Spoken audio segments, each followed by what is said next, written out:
Anyway, JT called me about 3 weeks ago and he said, hey Travis, I'd like you to come speak on behalf of dealers at our Force Marketing Forum. I said, I've never really done that before, but give me a shot. What do you want me to talk about? JT says, talk about whatever you want to talk about. I said, okay, I'll give it a shot. So my plan is to talk about marketing, discipline, process, and used cars. Now, I'll tell you a little bit about myself. I'm Travis Kyle Ostrom, TKO are my initials. Randy likes to call me Spider Monkey, but he'll have to tell you about that story later. Anyway, I grew up in Vero Beach, Florida. Make sure that didn't work. I grew up in Vero Beach, Florida. I went to the University of Florida. Go Gators. Yep. But University of Florida has this policy. They want you to go to class and get an education. Well, my policy was I wanted to work and party. The two didn't go hand in hand, and I got flushed out of the University of Florida. So I called my dad up on the phone one day, and my dad has an insurance agency. I called my dad up. I said, Dad, I'm coming home. Why are you coming home, son? Well, I'm not going to go to college. He says, well, if you're not going to go to college, what's your plan? I said, I'm going to come work for you. He says, no, you're not going to come work for me. If you want to come down here, you're going to go sell something for 2 years, and then you're going to get your insurance license, and then maybe I will hire you. I'm on the other end of the phone, no car, no job, no money. Shit, what am I going to do? So I go in and I put my application in at the Toyota dealership in Gainesville, Florida. I get a job selling cars.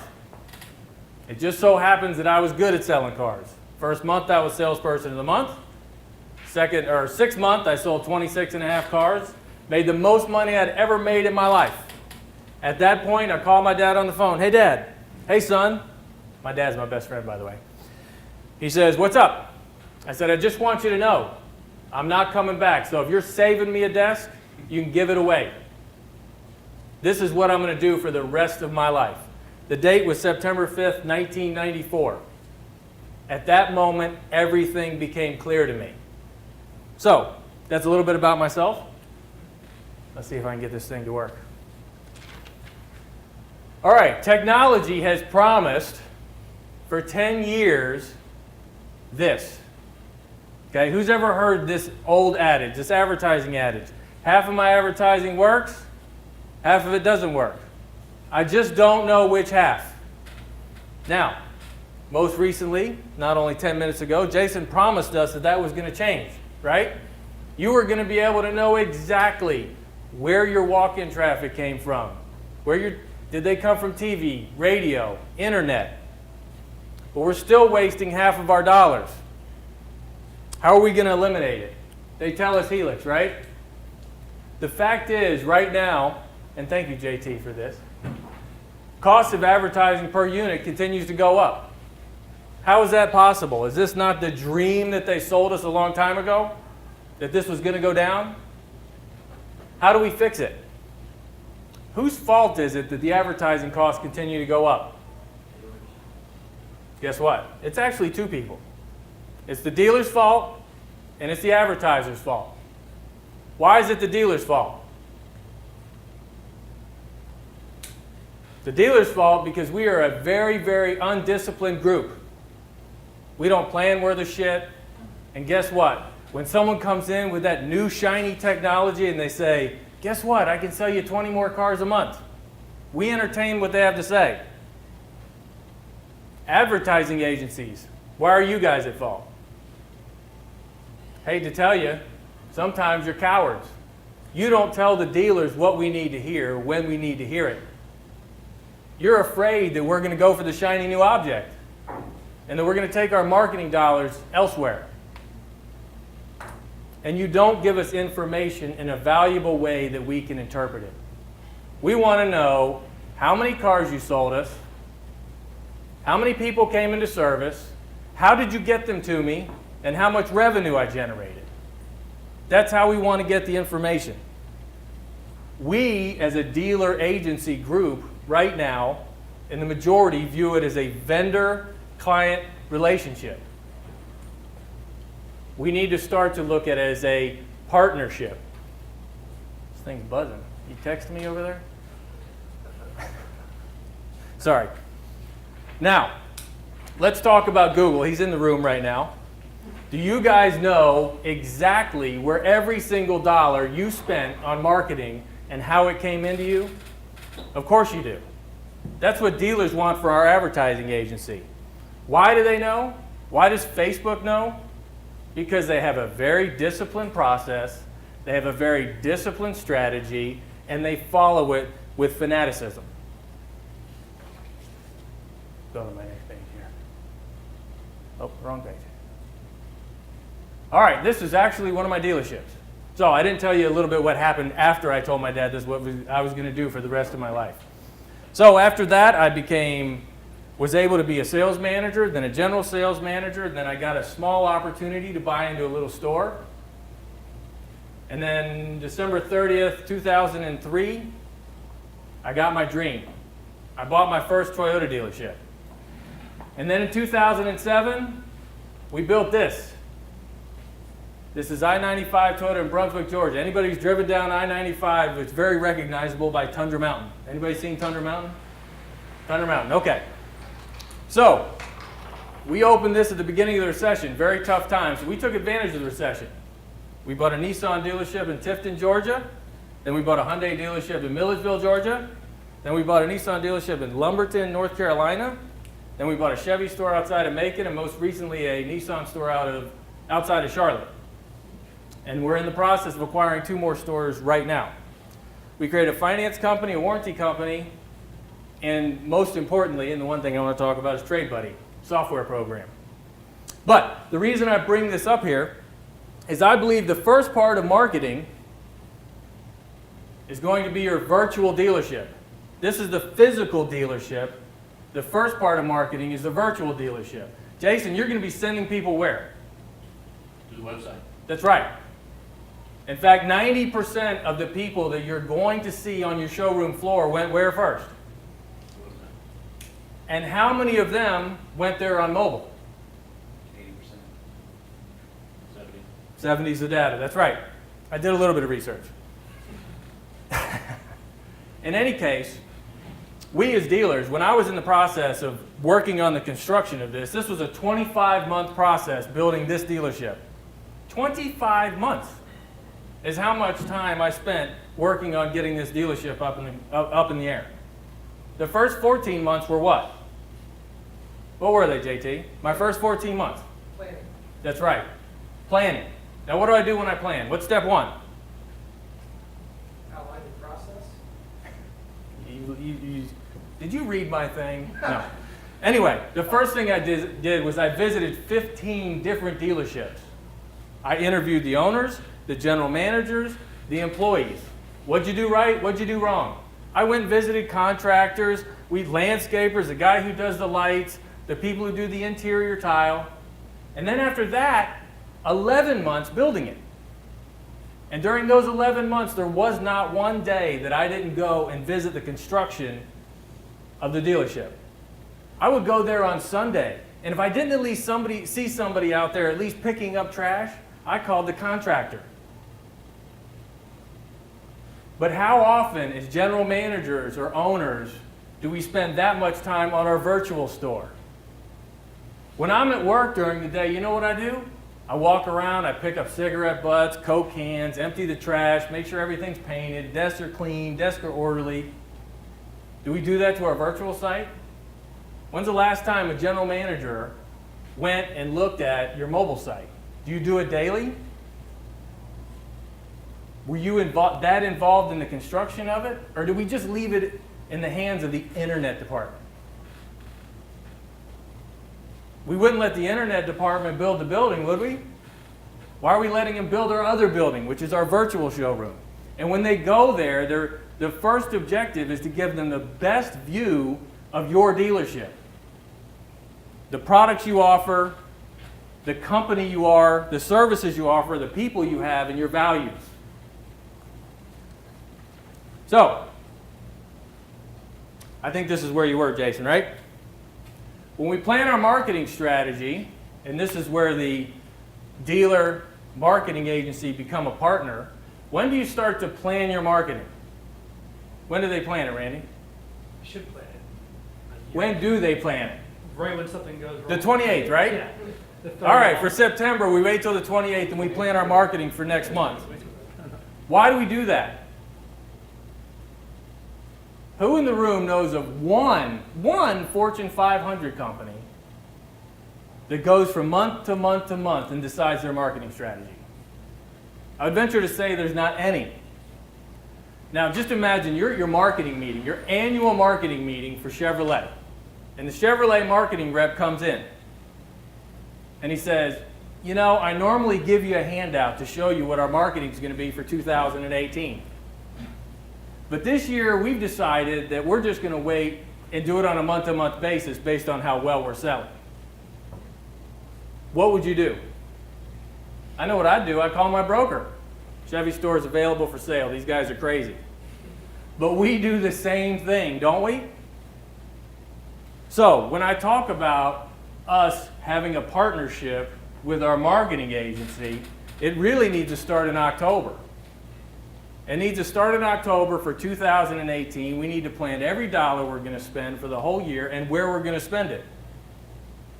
Jason, do you agree with this? 100%. Randy? Yep. How else are we going to cut the budget in half?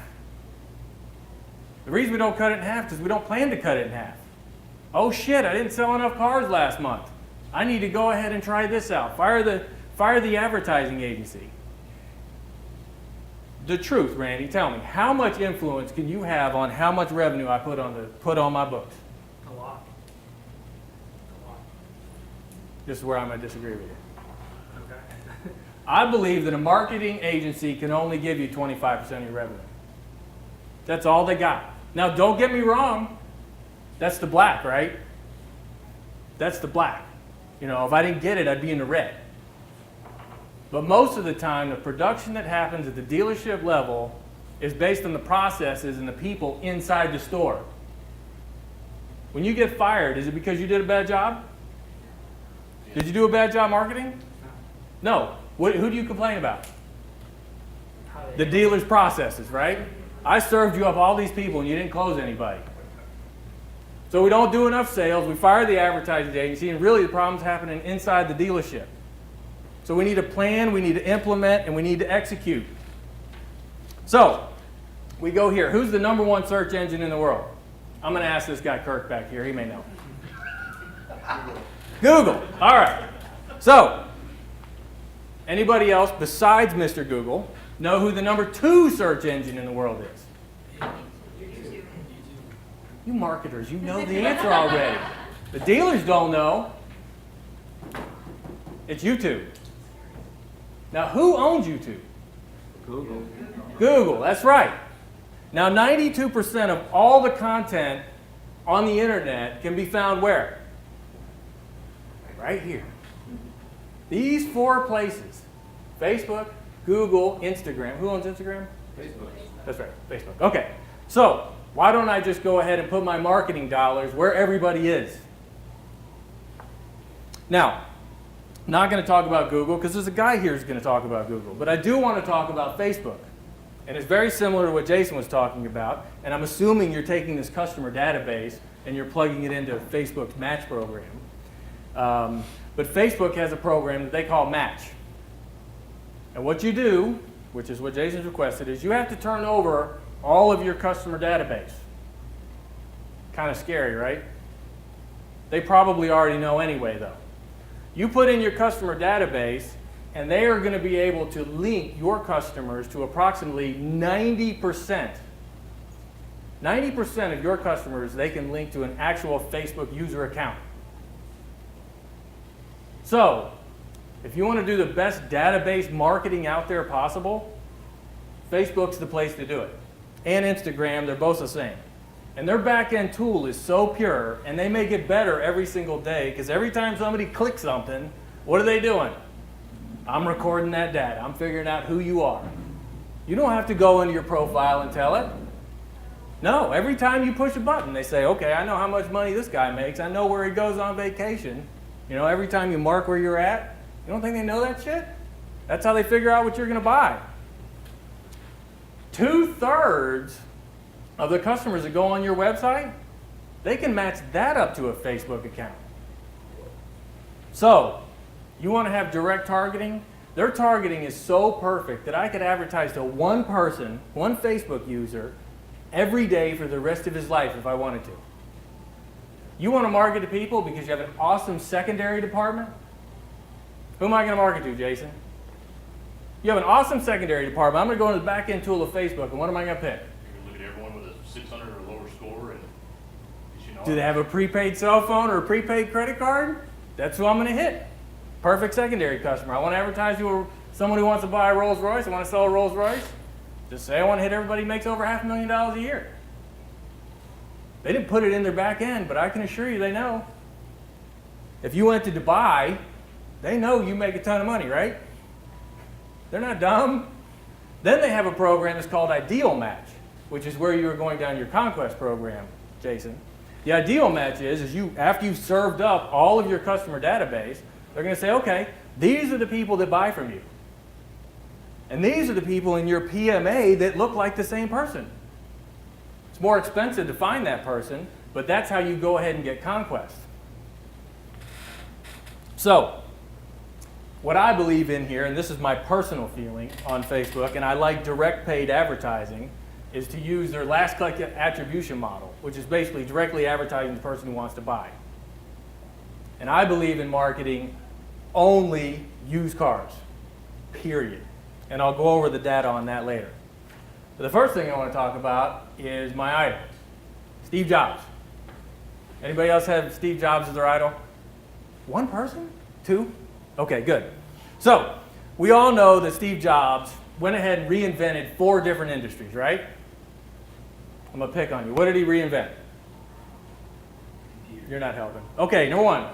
The computer. What else? Cell phone. You're out. Cell phone. What else? Music. What? Music. Music. One more. One more. Pixar. Animated movies. But you know what? He doesn't get enough credit for actually being an innovator in the last thing, which is what? JT, what kind of business are you in? Marketing. Does Apple not have the best marketing in the world? Does everybody not wish to be Apple? All right, I'm going to give you a demonstration. Anybody read the book Insanely Simple? It's a book about Steve Jobs. Now, I've devoured possibly every publication on Steve. Randy, you're going to have to stand up. You're going to be part of this demonstration. You and the spider monkey. Come on, buddy. What do you want me to do? I want you to stand right there, because this is something that I believe in marketing. Now, they were bringing out the iMac. You remember back when oh, that's 4. You remember when they were bringing out the iMac? That beautiful colored, well, some of you guys are too young for that. Anyway, the iMac is basically what saved Apple.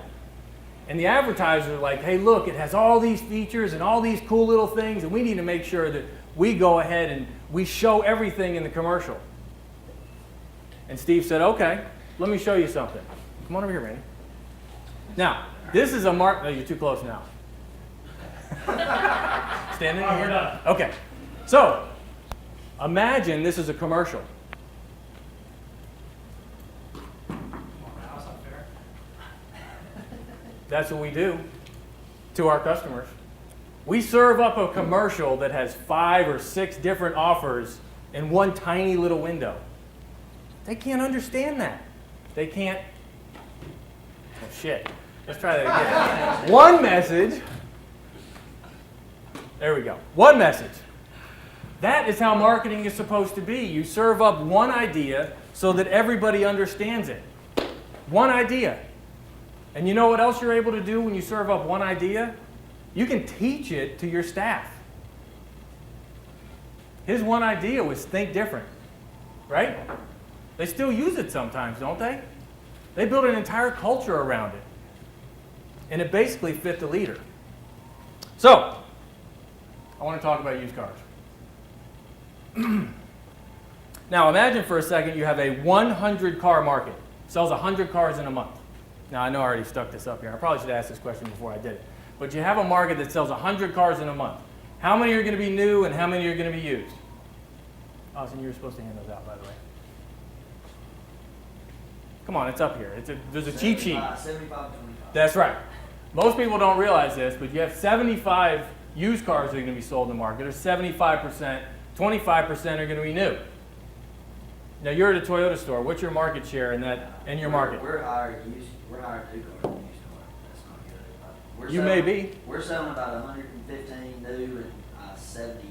Do you know what your market penetration is? We're right at 50/50 for us. Well, market penetration is something different. So if you are a super performer in new cars, I mean you are absolutely the best, and very few dealers are absolutely the best at selling new cars. It would be 20% market share.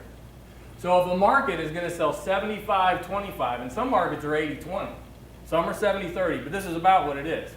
So if you had 20% market share, a super performer as a new car dealer, you would sell 5 cars. 5 cars, right? Now, how many of those 5 would you sell if you actually didn't advertise 1 penny, not even $1? Probably 4. You think you'd sell 4 of them? All right. I'd say 3? Probably 2? Okay. The number's probably right about in the middle. Half. So let's call it 2 to 3.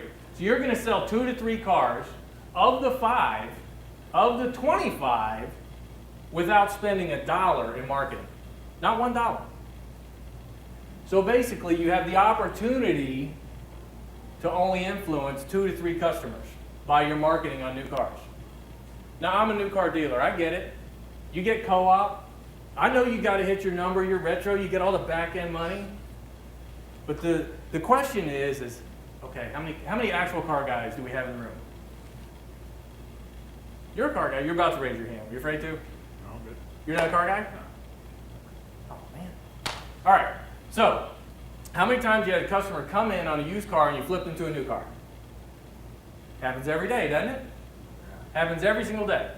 Because they're upside down, they have some sort of factory program, you need the rebate. I just want all the pitches to swing at. And here's where all the pitches are. There is 75% of my market area will buy a used car. Now with today's technology, can we not find out what they're most likely going to buy? vAuto says this is the number 1 car in your market.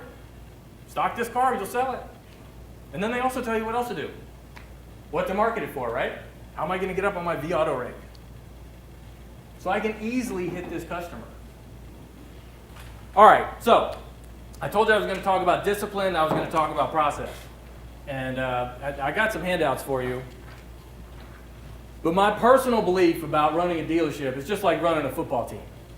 Identical. Now, who's happy football is right around the corner? This whole table, none of y'all are happy about football? It's more beer, barbecue, right? Tailgates? Okay. Well, I believe a dealership process is no different than a play in football. It's identical. How many dealerships have an actual playbook? A real playbook, something written down. Who's your favorite football coach? Who's the best football coach ever? Bobby Bowden. Okay, that's a good one. Bobby Bowden, best football coach ever. Currently, Belichick, currently coaching. Nick Saban, Vince Lombardi. Who? Bear Bryant. Mike Tomlin. Bell Edwards. Tomlin's a good. You must just be a Steelers fan. No. He's good. Motivational. It goes more into coaching. Okay. Tactics. All of it. Now, would you say that these 3 coaches are fanatical about discipline? Fanatical, right? And they're going to call a football play. Now, everybody knows this play, right? The tailback gets the handoff from the quarterback. He runs off the right tackle. Everybody's seen that play. Now, there's 11 players on the field. Which one of the 11 players doesn't know their job in that process, in that play? All 11, right? All 11. Who else knows that play? Every coach. Not the coach. Every coach knows that play. Who else knows that play? The potential substitutes, right? Because they may be put in that play. So let's just talk about one player. The left tackle. You look like you know what I'm talking about. What is the left tackle's job when I'm handing the ball off and he's going off right tackle? So you either pull and seal or... That's right. The left tackle's job is to come behind the line, go off the right tackle, and hit the outside linebacker. Fullback comes through, he's supposed to hit the middle linebacker, and we're supposed to get 3 or 4 yards. Isn't that how the play works? Why don't our plays inside the dealership operate with such efficiency? Why don't we take the time to make sure that we write down every single play and we hand it out to the staff? It's no different than our marketing. Don't you guys do that? It's going to be a play, right? Here's January, February, March, April, May. This is exactly how we're going to spend our money. And if we operated more disciplinedly, we would have more of a partnership with our advertising agency. So, the last part of that, which is a process that I created, which I call the process. I know there's a lot of processes all in one thing.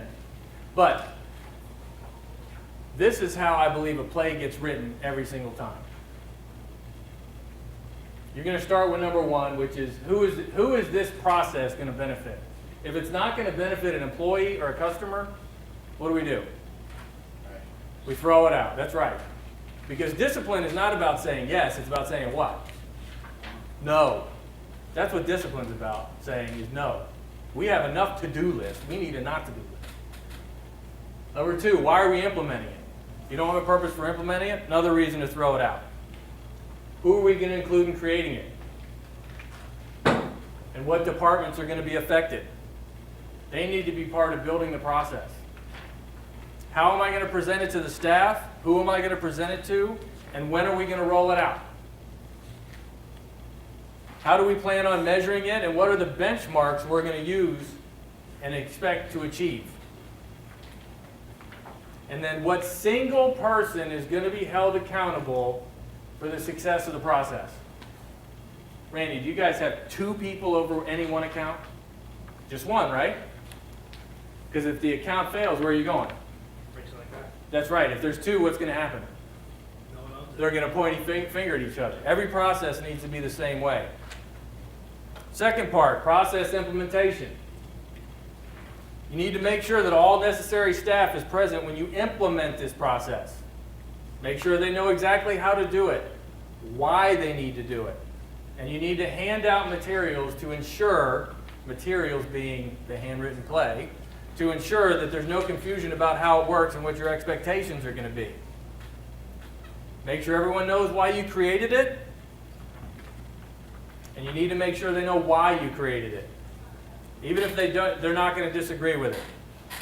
And whoever is held accountable for the process needs to be the person who presents it.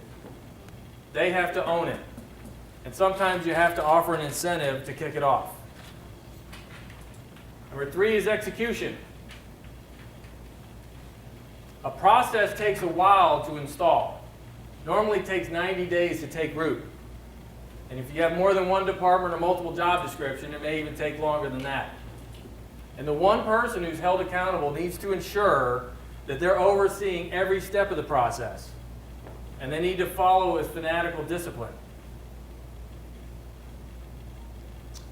Your people are actually going to try you as a leader. They're going to test your commitment level. It's not because they want to be defiant. It's just because they don't like change. And you're not going to kick off any new processes until the one you just installed is how we do things. You guys want to know an example of how we do things? After you've installed the process, let's assume it's a sales process, and you're starting to walk through the sales floor, and one new salesperson is doing it wrong. And somebody comes to their side and they go, "Oh, time out, time out." That's not how we do things.